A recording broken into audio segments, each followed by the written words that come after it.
Hello बच्चों, कैसे हैं आप सब। स्वागत है हमारे YouTube चैनल अपना सिलेबस पर। इन वीडियोस में हम डिस्कशन करेंगे क्लास 8th की मैथमेटिक्स गणित मंथन, जो फुल हिंदी बेस्ड होने वाला है। इंग्लिश वर्जन हम इसके बाद अपलोड करने वाले हैं। हमारे पास जो बुक होने वाली है वो होगी गणित मंथन। तो इसमें जैसा कि आपने 7th क्लास में पढ़ा हुआ है, थोड़ा सा नंबर सिस्टम के बारे में हमको जानकारी होनी चाहिए इस चैप्टर को पढ़ने के लिए। जैसे हमारा पहला चैप्टर है इसका परिमेय संख्याएं।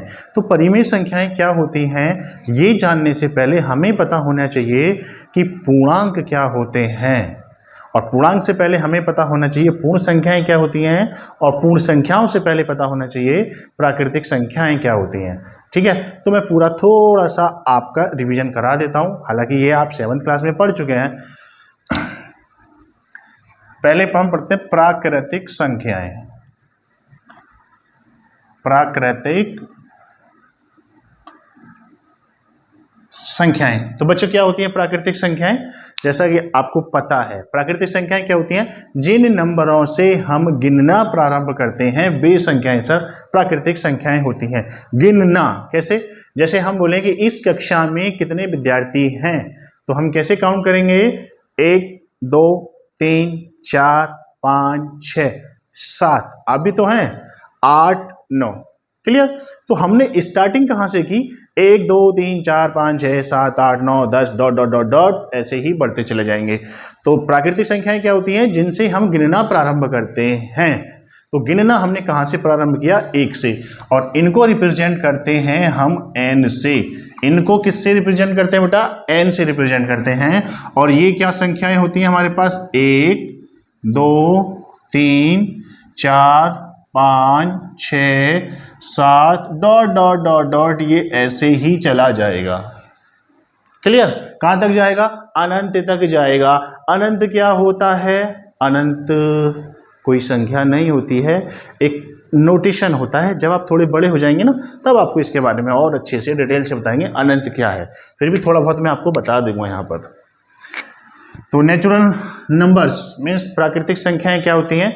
जिनसे हम गिनना प्रारंभ करते हैं। कौन कौन सी? 1 2 3 4 5 6 7 8 9 dot dot dot up to infinite. Clear? आगे आता है नंबर 2। नंबर 2 पे आता है हमारा पूर्ण संख्याएं। पूर्ण संख्याएं, पूर्ण संख्याएं क्या होती हैं? इनको हम रिप्रेजेंट करते हैं W से, जिनको हम इंग्लिश में बोलते हैं होल नंबर्स। क्या बोलते हैं? Whole numbers. इसमें क्या होता है, जो नेचुरल नंबर्स हैं मीन्स जो प्राकृतिक संख्याएं हैं, इनमें केवल 0 को और शामिल कर दिया गया है। 0 को शामिल कर दिया तो 1 2 3 4 5 6 डॉट डॉट डॉट, ये भी कहां तक? इनफाइनाइट तक जाएंगे। ये इनफाइनाइट क्या है सर? अनंत क्या है? कहां तक जा रहा है? आसमान में कितने तारे दिखाए ना, मौसम साफ हो, आसमान में तारे गिनने हम लग जाएं तो कैसे गिनते हैं? 1 2 3 4 5 6 7 8, गिनते गिनते गिनते गिनते गिनते गिनते हजारों तक पहुंच जाते हैं। फिर भी हमारी काउंटिंग चलती रहती है, हम गिन नहीं पाते हैं। क्लियर? तो कितने असंख्य है, हम गिन नहीं पा रहे हैं। ये मान लीजिए बोर्ड पे बहुत सारे तारे हैं, ये हमारा आसमान है, ये तारे छिप रहे हैं, ये सब तारे, इनको गिनते जाओ 10 करोड़ तक आपने गिन लिए। 10 करोड़ 1, 10 करोड़ 2, 10 करोड़ 3, आगे ऐसे बढ़ते चले जाएंगे ना। तो ये काउंटिंग है। ऐसे ही हम गिनते गिनते गिनते गिनते चलते रहेंगे और हम कभी भी रुकेंगे नहीं। आपके दिमाग में ये आएगा ना, सर ये नंबर रुकेंगे कहाँ? ये कहीं नहीं रुकेंगे। जैसे ही जहाँ पर आप थक जाएंगे गिनते गिनते, मैं उसमें एक और जोड़ दूंगा तो एक स्टेप आगे, फिर उसमें और एक जोड़ देंगे, तो ऐसे ही नंबर ये बढ़ते रहेंगे। हम कभी इस काउंटिंग को ख़त्म नहीं कर सकते, इसलिए बोला जा रहा है बेटा ये कहाँ तक जाते हैं? अनंत तक जाते हैं। क्लियर? आगे आगे आता है हमारा नंबर 3 पूर्णांक। ये पूर्णांक क्या होता है? अभी क्या पढ़ा हमने? नेचुरल नंबर्स में प्राकृतिक संख्याएं, पूर्ण संख्याएं 0 1 2 3 से ये पढ़ी है। इसको रिप्रेजेंट करते हैं बेटा हम I से, या हम Z से रिप्रेजेंट कर लेते हैं। मैं यहां से स्टार्ट करता हूं 0 1 2 3 4 5 डॉट डॉट डॉट। कहां तक? सर अनंत तक जाएगा इधर। ठीक है। अब ये इधर लेफ्ट में भी आएगा -1, ये अपोजिट साइन के आएंगे -2, -3, -4 dot dot dot dot dot, ये ऐसे ही चलते रहेंगे। इसमें क्या हुआ, ये जो नंबर थे ये तो सारे थे, यहां से यहां तक देखिए सारे नंबर है ना, यानी कि सर ये तो पूर्ण संख्याएं हैं, क्लियर। ये ही नेगेटिव में और हैं, इसमें ये धनात्मक हैं और ये ऋणात्मक है। धनात्मक के सारे हैं, इसमें ऋणात्मक और आ जाता है, तभी इनको क्या नाम दिया गया है, पूर्णांक दिया गया है। पूर्णांक क्या दिया गया है, पूर्णांक, सही है। क्या नाम दिया गया है, पूर्णांक। तो ये हमारे पूर्णांक हो गए। मैं थोड़ा अनंत के बारे में बता रहा था। अनंत को रिप्रेजेंट ऐसे करते हैं, ये है नंबर नहीं है। क्या नहीं है, ये नंबर नहीं होता है, ठीक है। 10 एक नोटेशन है, प्रदर्शित करते हैं। गिनते गिनते जा रहे थे, हम गिन नहीं पाए तो हमने बोल दिया जी ये अनंत है, ठीक है। आगे आता है बेटा हमारा जो पहला ही चैप्टर है, जिसका नाम पहला ही चैप्टर है, क्या है, परिमेय संख्याएं। तो हम चैप्टर की स्टार्टिंग करते हैं, और स्टार्टिंग किससे करते हैं, डेफिनेशन से। किससे करते हैं, परिभाषा से। परिमेय संख्याएं क्या होता है, परिमेय संख्याएं वे संख्याएं जो अंश बटे हर, क्या सुना, अंश बटे हर, जिसको हम बोलते हैं P बटे Q के रूप में होती हैं, जहां Q 0 ना हो। मैं लिख देता हूं, वे संख्याएं जो P बटे Q और Q क्या ना हो, 0 ना हो, तथा एक कंडीशन और कि ये P और Q कैसे हों जी, पूर्णांक हो। कैसे हो, पूर्णांक हो। क्या लिखा मैंने, फिर से समझिए, बे संख्याएं, आगे से थोड़ा बड़ा लिखूंगा मैं, बे संख्याएं जो P बटे Q, Q 0 ना हो, तथा P और Q का एड्रेस बता रहा है। क्या एड्रेस है जी, कहां से आएंगे P और Q, आप कहां से आते हैं स्कूल में पढ़ने के लिए, अपने घर से, आपका भी एड्रेस है ना। तो ऐसे ही इस परिभाषा क्या है, परिमेय संख्याएं, इनका क्या एड्रेस हो रहा है, वे संख्याएं जो अंश बटे हर के रूप में हो। लेकिन अंश एक संख्या होगा, हर एक संख्या होगा, और अंश और हर वो संख्याएं कहां से आएंगी, वो संख्याएं पूर्णांक से आएंगी। और पूर्णांक का अभी अभी हमने पढ़ा है, क्या होते हैं, 0, 1, 2, 3, 4 डॉट डॉट डॉट, और इधर हमने -1, -2, -3, -4 डॉट डॉट डॉट इनफाइनाइट तक। क्लियर। तो पूर्णांक समझ गए, पूर्णांक कहां से आने वाले हैं, इसका मतलब 1, 2, 3, 4, 5, 6, 7, 8 डॉट डॉट कुछ भी हो सकता है। नेगेटिव, यही नंबर नेगेटिव में भी हो सकते हैं। इसमें P बटे Q, P बटे Q का मतलब अंश बटे हर, ठीक है। P बटे Q के रूप में व्यक्त वे संख्या की जाती हैं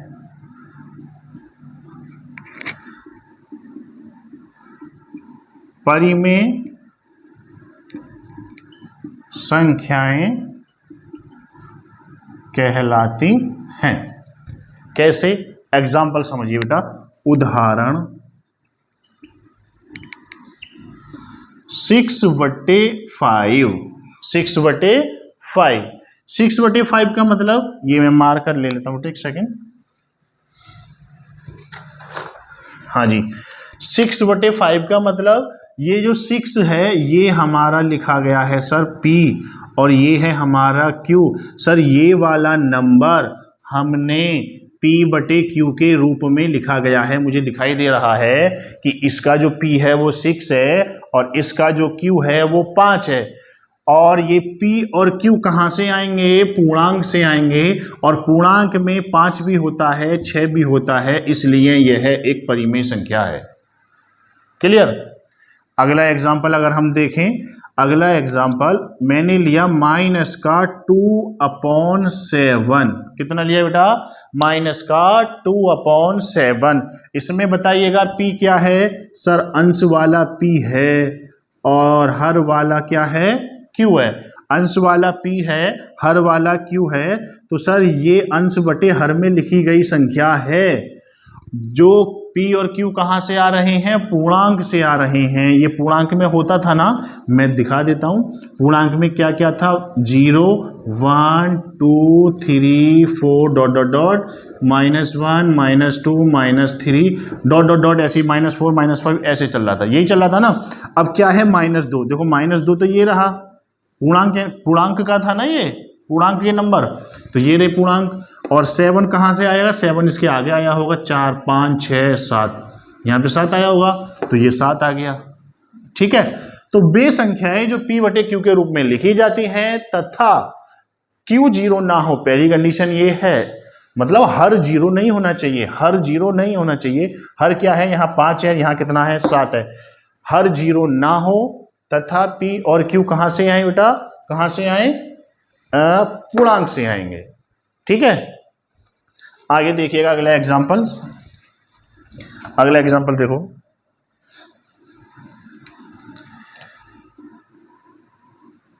8/0 लिया जी, 8/0। सर ये P बटे Q के रूप में लिख रहा है, ये मेरा P है और ये मेरा Q है। सर यहाँ तो P मेरा इसमें था ना, 8 इसमें आएगा, ये भी पूर्णांक है, और Q भी आएगा, ये भी पूर्णांक है। हाँ, P और Q पूर्णांक तो होना चाहिए, लेकिन पहले ही मना कर दिया है साहब, जो Q है ना वो 0 नहीं ले सकते आप, और Q यहाँ पर कितना है, 0 है, इसलिए क्या है, यह परिमेय संख्या नहीं है, परिमेय संख्या नहीं है। समझ गए, इन दो कंडीशन को सेटिस्फाई करना चाहिए। अंश बटे हर के रूप में तो लिखें, कंडीशन ये, हर कभी भी 0 नहीं होना चाहिए, अगर 0 हो गया तो वो परिमेय संख्या नहीं बनेगा। Clear, good. आगे देखिए बेटा, और मैं एग्जांपल ले लेता हूं, मैं इसको मिटाता हूं थोड़ा, एक और समझ लीजिएगा। जैसे आ गया √2/3 आ गया जी, √2/3 आ गया। ये क्या है, ये पूर्णांक तो नहीं है, यह पूर्णांक नहीं है जी, साफ नजर आ रहा है पूर्णांक नहीं है। ये क्या था हमारा, ये P था, और ये पूर्णांक नहीं है। पूर्णांक नहीं है तो यहीं से क्लियर हो गया कि यह वाला नंबर क्या नहीं है, परिमेय संख्या नहीं है। ठीक है, उम्मीद है कि आप समझ गए होंगे। हमें क्या देखना है, अंश बटे हर में क्या होना चाहिए, पूर्णांक होने चाहिए, बस हर एक कंडीशन है, हर 0 नहीं होना चाहिए। क्लियर, ये डेफिनेशन है, आप इसको नोट कर लीजिएगा। मैं सीधा अब एक्सरसाइज पे आता हूं। ठीक है, गणित मंथन, क्लास 8th की बुक है गणित मंथन। तो हम गणित मंथन की फर्स्ट एक्सरसाइज हम करने वाले हैं। अभ्यास है 1A, अभ्यास है 1A, और हमारा चैप्टर का नाम है, जैसा कि मैंने अभी बताया था, परिमेय संख्याएं, परिमेय संख्याएं।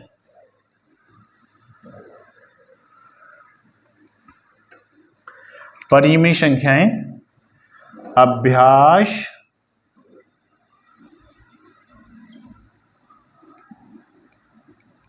1A। प्रश्न नंबर 1 है, सरल कीजिए नंबर फर्स्ट 4/5 माइनस का 2/5। फर्स्ट क्वेश्चन ये है, और सेकंड क्वेश्चन है माइनस का 4/5 और 2/-5। इनको सरल करना है, इनको सरल करना है। तो जरा समझिएगा जरा, इनको सरल करना है, सरल करना है। क्या है, परिमेय संख्याओं को जोड़ना है। क्या जोड़ना है बेटा, 4/5 एक परिमेय संख्या है, माइनस का 2/5 एक परिमेय संख्या है, दोनों को ऐड करना है, दोनों को ऐड करना है। ठीक है, तो कैसे ऐड करेंगे, देखिए 4/5, सबसे पहला ब्रैकेट को ओपन करते हैं, बॉड मास सुना है ना, BODMAS, बॉड मास, बी आया ना पहले, पहले क्या ओपन होगा, ब्रैकेट। तो प्लस की मल्टीप्लाई माइनस में होगी, तो बेटा ये माइनस का आ जाएगा 2/5। कितना आ जाएगा, 2/5। अब जरा यहां ध्यान से समझना, जब भी हम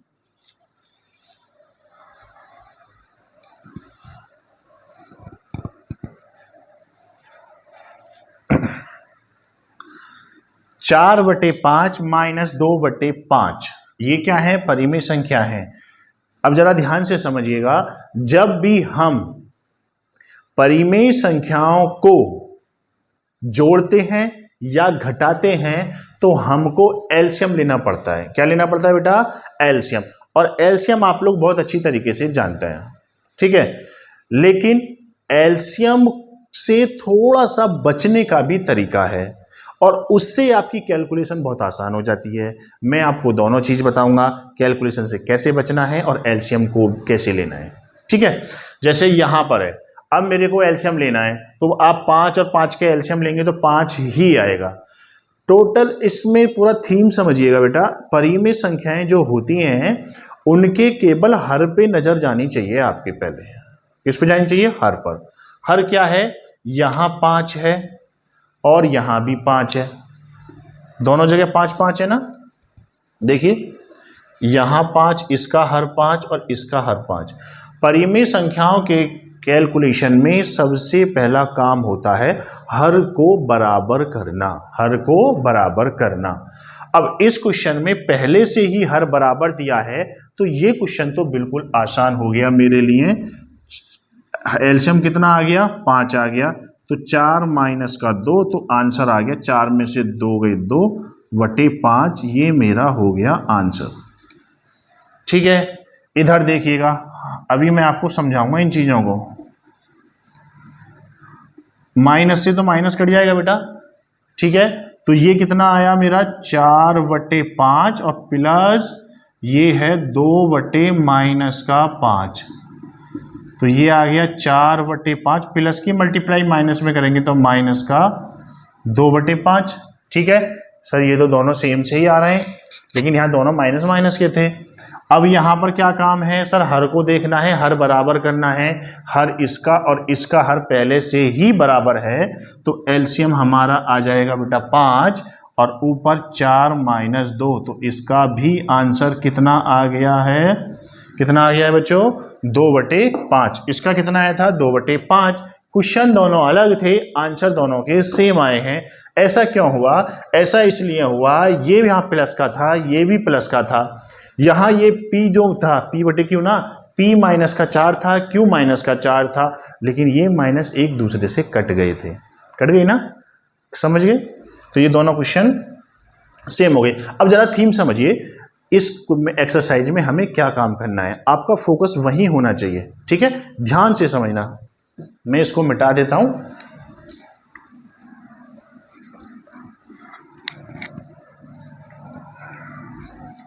देखिए बेटा जरा ध्यान से।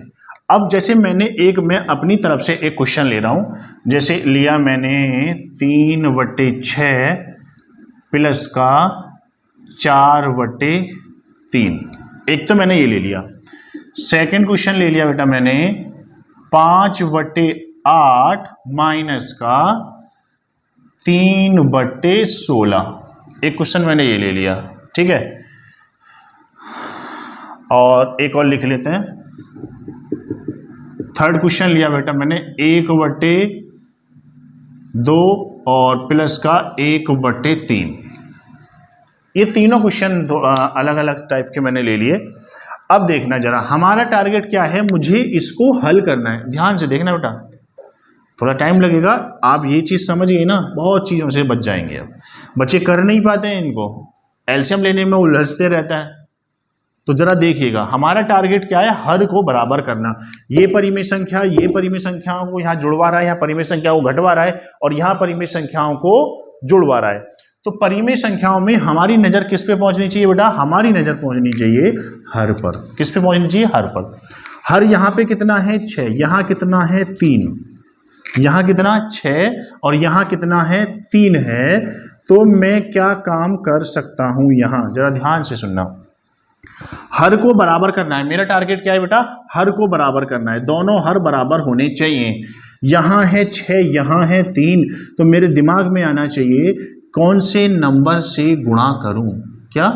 किस नंबर से गुणा करूं इसमें कि ये इसके बराबर हो जाए। मतलब इसमें किससे गुणा करूं कि ये 6 हो जाए। क्लियर आए ना? कितना आ गया? 2, ठीक है ना। तो ये 2 क्या करना है, मैं पहले इसको ऐसे ही लिख देता हूँ 4/3। क्या जी, हर को बराबर करना है सर, कर लीजिएगा। यहाँ 3 है, यहाँ 6 है, 6 करने के लिए यहाँ 2 से गुणा होगी। ये क्या लिया हमने, उधार। क्या लिया, उधार। और उधार कैसे चुकाते हैं, देकर। यहाँ पर है भाग और इसका उधार चुकाएंगे गुणा करके।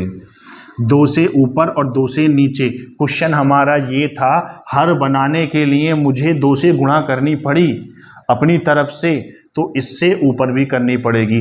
अब ये दोनों कट जाएंगे तो वापस वहीं पहुंच जाएंगे ना, समझ गए। ऐसा क्यों किया, हर को बराबर करने के लिए। जिससे ऊपर नीचे गुणा करोगे ना बेटा, उससे ऊपर भी करनी पड़ेगी आपको। अब क्या हो गया यहाँ, अब क्या हो गया सर, अब तो ये बराबर हो गया 3/6 और ये 4 दूनी 8/6। तो ये कितना आ गया सर, एलसीएम तो 6 आ गया इसका, और ये कितना आ गया 3 + 8 = 11/6। कितना आसान है ना, आसान। अच्छा अब सोचिएगा जरा, अब सोचिएगा सर इसमें क्या करना है, 5/8 है, 3/16 है। अच्छा 16 है ये, इसको क्या मैं 16 बना सकता हूँ, हाँ सर। इसमें आप 2 से गुणा कर दीजिएगा ऊपर नीचे, ठीक है। तो मैं डायरेक्ट कर देता हूँ बेटा, 2 से गुणा, चलो नीचे लाइन से कर देता हूँ, 5/8 माइनस का 3/16। इसको 16 बनाने के लिए 2 से गुणा करनी पड़ेगी, 2 से नीचे करिए तो इसका हिसाब बराबर करना पड़ेगा, ऊपर भी हमको 2 से ही गुणा करनी पड़ेगी। अभी कितना आया बेटा, 5 दूनी 10 और नीचे आ गया 16 और माइनस का 3/16। तो ये कितना आ गया सर, एलसीएम तो 16 आ गया, और ऊपर कितना रह गया 10 माइनस का 3, तो बराबर आ गया 7/16 आंसर। ठीक है, ये वाला थीम हमने समझ लिया। ये कब है, अगर हम ढूंढ पा रहे हैं कि इस नंबर से अंश में और हर में गुणा करने पर दोनों के हर बराबर हो जाएंगे, तो हम ये वाला काम बहुत जल्दी करेंगे। ठीक है, अगर नहीं ढूंढ पा रहे हैं तो सर क्या करेंगे, तो यहां आइए ना सर, यहां पे क्या करना है, यहाँ पे क्या करना है, जब आपको आइडिया नहीं लग रहा है कि यहाँ पे कौन से नंबर से गुणा करूँ, बड़ा वाला नंबर देखते हैं ना। जैसे हमने यहाँ पे क्या देखा, बड़ा देखा 16, इसको 16 बनाया जा सकता था, हाँ सर 2 से गुणा करके। क्या इसको 6 बनाया जा सकता है, हाँ सर 3 से गुणा करके। तो बड़ा नंबर ढूंढ रहे थे हम, यहाँ पे ढूंढा जी मैंने 3, और 3 में ऐसा किससे गुणा करूँ कि 2 आ जाए। ना ढूंढ पा रहा सर, मैं नहीं ढूंढ पा रहा, नहीं ढूंढ पा रहे तो दिक्कत लेने वाली कोई बात नहीं है। जब भी ऐसा क्वेश्चन आएगा तो आपको कैंची वाली गुणा कर देनी है, इसकी गुणा यहाँ और इसकी गुणा यहाँ, और इन दोनों की गुणा कर देनी है बेटा आपस में, कैंची गुणा। इसकी गुणा आपको यहाँ कर देनी है, इसकी गुणा यहाँ कर देनी है, दोनों की आपस में कर देनी है, आपका आंसर आ जाएगा। करके दिखा देते हैं। इसकी गुणा ये बेटा यहाँ करोगे, 1 × 3, 1 की गुणा 3 में करी, फिर प्लस लगा हुआ ही है, हमने प्लस लगा दिया। अब 2 की गुणा 1 में करनी है, और नीचे क्या कह रहे हैं, दोनों की और कर दो आपस में, 2 × 3। तो बेटा कितना आ गया, ये आ गया 3 प्लस का 2 और बटे कितना आ गया 6। तो ये कितना आ गया 5/6 आ गया हमारा आंसर। क्लियर। क्या सर यहाँ भी कर सकते थे कैंची वाली गुणा? अब ऐसे तो हम कंफ्यूज हो जाएंगे, इस वाले मेथड से करें या इस वाले मेथड से करें, कंफ्यूज कुछ नहीं होना है। अगर आप हर को बराबर कर पा रहे हैं तो ठीक है, नहीं कर पा रहे हैं तो ये ही वाला लगाइएगा फंडा, आप क्रॉस मल्टीप्लाई दोनों के आपस में नीचे से, बस इतना हो जाएगा। थोड़ी सी कैलकुलेशन लेंथी हो जाएगी। कैसे, देखो ये समझ में आ गया था ना आपके। मैं इसको मिटा के मैं इसका आंसर नहीं मिटाऊंगा, ऊपर वाला मिटा देता हूं और आपको इस वाले मेथड से मैं आपको सिखाता हूं। देखिएगा आंसर तो यही आ रहा था ना हमारा। देखो क्या करना है, कैंची वाली गुणा, सर इसकी गुणा यहाँ कर दो, 3 × 3 प्लस सर 6 की गुणा 4 में करनी है, 6 × 4, और सर नीचे वालों की दोनों की आपस में गुणा करनी है। कितना आया बेटा, 3 तिया 9 और 6 चौक 24, अपॉन में कितना आ गया 6 तिया 18। कितना बना ये 24 और 9 हो गया बेटा 33 और बटे आ गया 18। क्या ये किसी से कटता है? हाँ सर। किससे कट रहा है? ये 3 से कट रहा है। 3 से कट रहा है ये 6 बार और 3 से ये 11 बार। तो कितना आया? 11/6। यहाँ भी तो वही था। तो यहाँ पे क्या हुआ? ये एक बड़ी सी संख्या आ गई थी जो हमें काटने के बाद आंसर मिला, लेकिन जब हमने ये पहले सॉल्व किया था ऐसा कुछ नहीं था, डायरेक्ट हो रहा था। समझ गए? तो ये कैलकुलेशन को आसान कैसे बनाए हैं, ये उसका तरीका है। क्लियर? ऐसे यहां देखिएगा, इसकी गुणा यहां करेंगे, इसकी गुणा यहां करेंगे, दोनों की आपस में। अब 16 8 करना, कितना बड़ा नंबर आएगा। फिर इसको घटाएंगे, फिर उसको काटेंगे, जब जाके ये छोटा सा आंसर आएगा। समझ गए? अगर हम, समझिए जरा ध्यान से, अगर हम हर को बराबर कर पा रहे हैं तो आप हर को बराबर कर लीजिएगा, ठीक है। नहीं कर पा रहे हैं तो ये वाला मेथड क्रॉस मल्टीप्लाई आपका सीधा आंसर। बाकी के क्वेश्चंस हम अगली वीडियो में करने वाले हैं। Thank you.